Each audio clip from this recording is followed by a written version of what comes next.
আজকে গতানুগতিক রাজনৈতিক বক্তব্যের বাইরে দু একটি কথা বলতে চাই। প্রথমত, আমাকে যখন গ্রেপ্তার করা হয়েছিল, আমি রিমান্ডে থাকা অবস্থায় আমাদের সাথে জামাতের সেক্রেটারি জেনারেল মিয়া গোলাম পরোয়ার, বিএনপির সিনিয়র যুগ্ম মহাসচিব রুহুল কবির রিজভী ভাই সহ অনেক সিনিয়র নেতৃবৃন্দ ছিল। আমরা সবসময় নামাজ আদায় করেছি, এক হচ্ছে মোনাজাত করেছি। জেলখানাতেও মোনাজাতে একটা কথা আল্লাহর কাছে পরিষ্কারভাবে বলেছি যে আল্লাহ, আপনি এই জাতির জন্য উত্তম ফয়সালা দিয়ে দেন, এই জাতির যেই পথে মুক্তি পাবে আপনি সেই ব্যবস্থা করে দেন। তো আপনার আমাদের সকলের দোয়া, হয়তো কারো দোয়া আল্লাহ কবুল করেছে, তার ফলেই এই ফ্যাসিস্ট শক্তির পতন ঘটানো সম্ভব হয়েছে। নিশ্চয়ই আপনারা ভুলে যাননি, সমস্ত আন্তর্জাতিক শক্তিগুলো, বিশেষ করে বাংলাদেশের প্রশ্নে আমাদের প্রতিবেশী রাষ্ট্র ভারত গত 15 বছর ধরে যেভাবে নগ্ন হস্তক্ষেপ করে আসছে, নির্বাচনগুলোতে যেভাবে প্রভাব বিস্তার করে আসছে, 14 সালের বিনা ভোটের নির্বাচনকে সার্টিফাই করার জন্য ইন্টারন্যাশনালি তারা ওকালতি করেছে। 18 সালে এই কারচুপির নির্বাচনের সেটআপ ভারতীয় গোয়েন্দা সংস্থার সহ এখানকার এজেন্ট সহ মিলিতভাবে করেছে। 24 সালেও সমস্ত ওয়েস্টার্ন কান্ট্রি যখন বাংলাদেশে একটা অবাধ, সুষ্ঠু, নিরপেক্ষ নির্বাচনের কথা বলেছে, আমাদের প্রতিবেশী রাষ্ট্র ভারত তখনও কিন্তু এই ফ্যাসিস্ট শক্তির পক্ষে অবস্থান নিয়েছে। এখানে সাবেক কূটনৈতিক পিনাক রঞ্জন চক্রবর্তী থেকে শুরু করে সাবেক প্রতিরক্ষা মন্ত্রী এম জে আকবর সাহেবরা এখানে এসে আওয়ামী লীগের পক্ষে ওকালতি করেছে। অনেকেই বলেছিল ভারতের মতো একটা বৃহৎ শক্তি রাষ্ট্র শেখ হাসিনার পাশে আছে, চীন ফাইন্যান্স করছে, রাশিয়া আমেরিকাকে বিট করার জন্য শেখ হাসিনার পাশে আছে, কাজী শেখ হাসিনাকে বোধহয় হটানো যাবে না। কিন্তু ওই যে আল্লাহ বলছে যে আল্লাহর মায়ের দুনিয়ার বাইর, তো দেখছেন শেখ হাসিনাকে আল্লাহর মায়ের বাংলাদেশের বাইর করে দিয়েছে। এটা কেউ কল্পনা করেছেন? এত প্রতাপশালী নারী প্রধানমন্ত্রী কয়েকদিন আগেও দাম্ভিকতার সাথে বলেছিলেন শেখ মুজিবের কন্যা দেশ ছেড়ে পালায় না। পরে কি হয়েছে? এখন লোকজন স্লোগান দেয়, পালাইছে রে পালাইছে শেখ হাসিনা, পালাইছে রে পালাইছে শেখ হাসিনা পালাইছে। কাজে আমরা পরিষ্কার ভাবি আমাদের আজকের এই সম্প্রীতির সমাবেশ থেকে, আজকের এই সমাবেশ আমরা করছি কেন?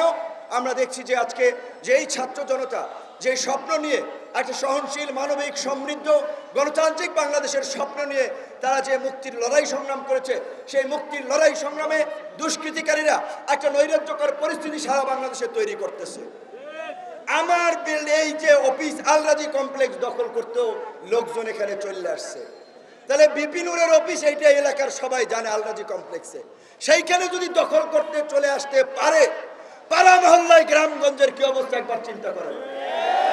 আমি বলেছি টিভি দখল হয়ে যাচ্ছে, টিভি চ্যানেল, পত্রিকা অফিস দখল হয়ে যাচ্ছে, মালিকানা পরিবর্তন হয়ে যাচ্ছে, ব্যবসায়িক শিল্প গোষ্ঠীর মালিকানা পরিবর্তন হয়ে যাচ্ছে, একটা হরিলুট চলছে, এমনকি ব্যাংক লুটপাটের ঘটনাও ঘটছে।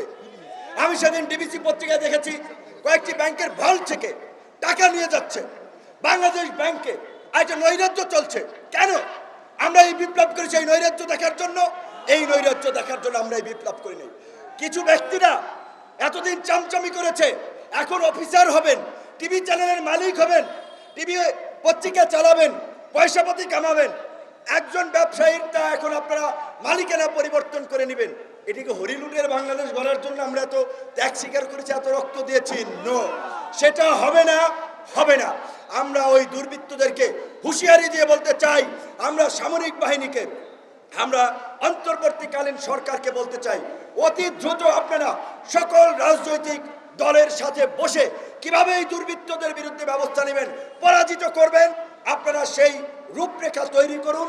আমরা আপনাদেরকে সব ধরনের সহযোগিতা করব। আজকে আমার বাড়ি তো বরিশাল, জানেন তো, নদ নদীর এলাকার লোক।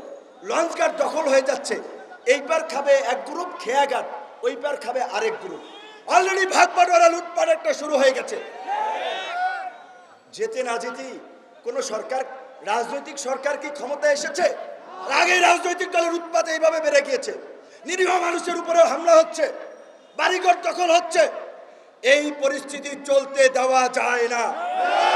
তাই আমি ছাত্র জনতাকে বলবো, এই বিপ্লবকে যারা নস্যাৎ করতে যায়, বৃহৎ বিপ্লবে পরিণত করতে চায়, তাদের বিরুদ্ধে পাড়া মহল্লায় সম্প্রীতি সমাবেশ করে এইভাবে নাগরিক সচেতন মানুষ সাংবাদিক, প্রশাসন সকলকে নিয়ে দুর্বৃত্ত প্রতিরোধ কমিটি গঠন করতে হবে। আজকে পুলিশের চেইন অফ কমান্ড ভেঙে পড়েছে। আপনার অন্যান্য প্রতিষ্ঠানগুলোর প্রধানরা গা ঢাকা দিয়েছে। তাই অন্তর্বর্তীকালীন সরকারকে অনতিবিলম্বে প্রশাসনে একটা শৃঙ্খলা ফিরিয়ে আনতে হবে। পুলিশ প্রশাসন সহ সরকারি কর্মকর্তা কর্মচারীদের মধ্যে যারা এই ফ্যাসিস্ট শক্তির লেজুর ভিত্তি করেছে, গোলামি করেছে, দালালি করেছে, জনগণের বিরুদ্ধে অবস্থান নিয়ে গণবিরোধী কর্মকাণ্ড করেছে, অনতিবিলম্বে তাদেরকে চিহ্নিত করে চাকরিচ্যুত করে বিচারের মুখোমুখি করতে হবে। এনএসআই, ডিজিএফআই সহ সকল গোয়েন্দা সংস্থার প্রধানদেরকে বিচারের মুখোমুখি করতে হবে, কারণ তারা এই গণহত্যা এবং এই নৈরাজ্যে এই সরকারের সহযোগী ছিল। র‍্যাব আগেই আন্তর্জাতিকভাবে একটি ডেথ স্কোয়াড বাহিনী হিসেবে পরিচিত হয়েছে।